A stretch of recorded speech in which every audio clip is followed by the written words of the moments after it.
Hi, in this video, we are just covering all of our convergence and divergence strategies.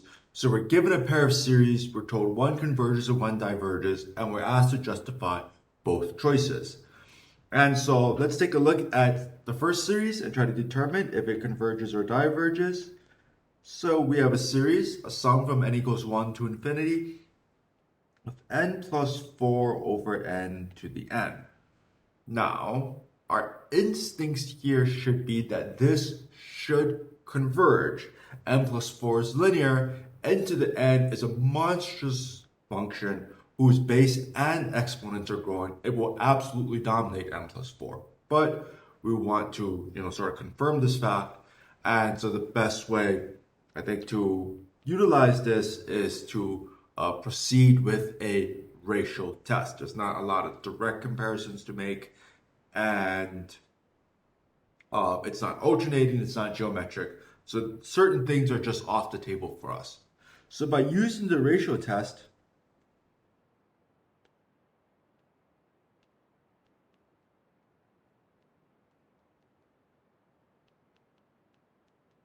we have that the limit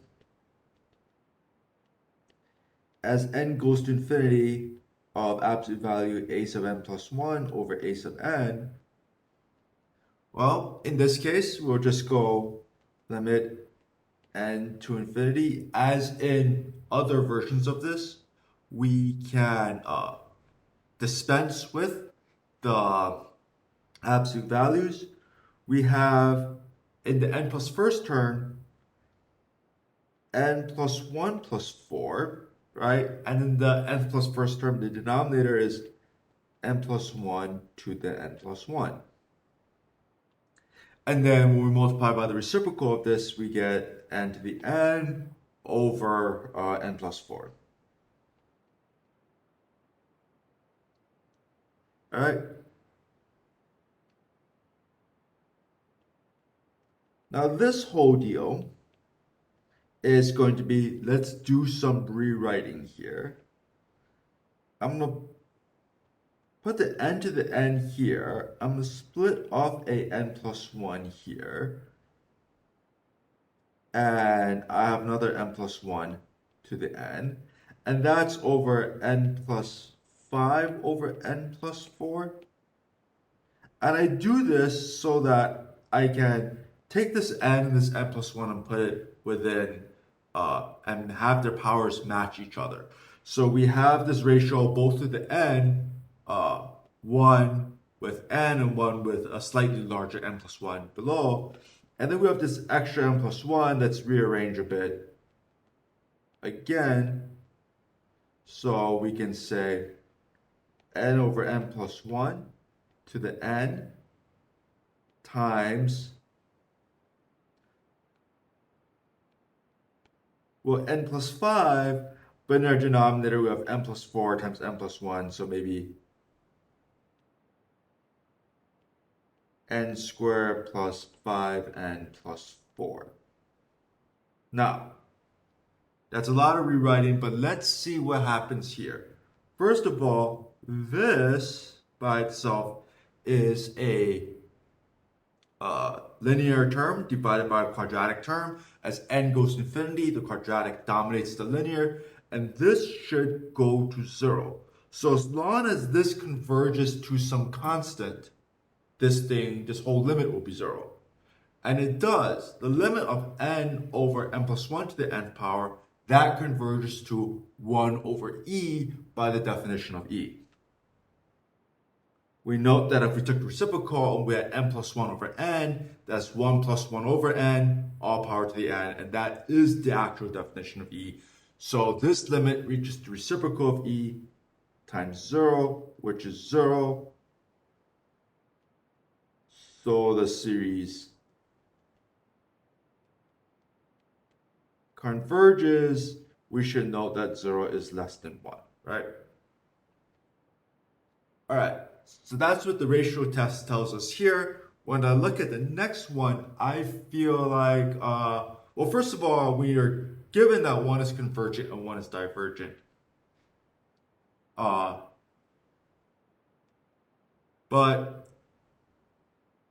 even just looking at the second of these, maybe I'll switch colors, the sum n from 1 to infinity of n factorial over 3 to the n to the fourth, that this ought to be divergent because the n factorial on the numerator will outpace whatever is going on down here in the denominator. But again, we should utilize some test to see this. And because of the factorials, and because these are nice products, there actually aren't any sums here, it lends itself well to cancellation with the ratio test. So let's go ratio test again. By the ratio test,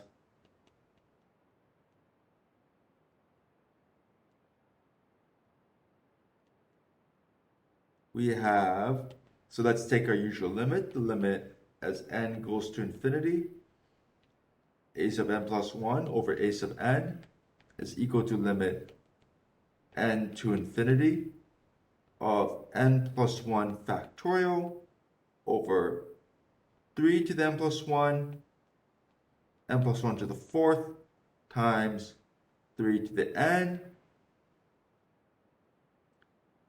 times n to the fourth over n factorial.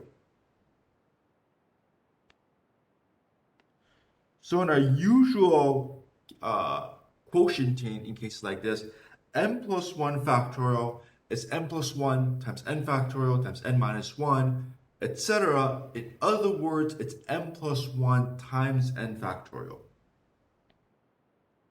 So the quotient of these terms is simply n plus 1.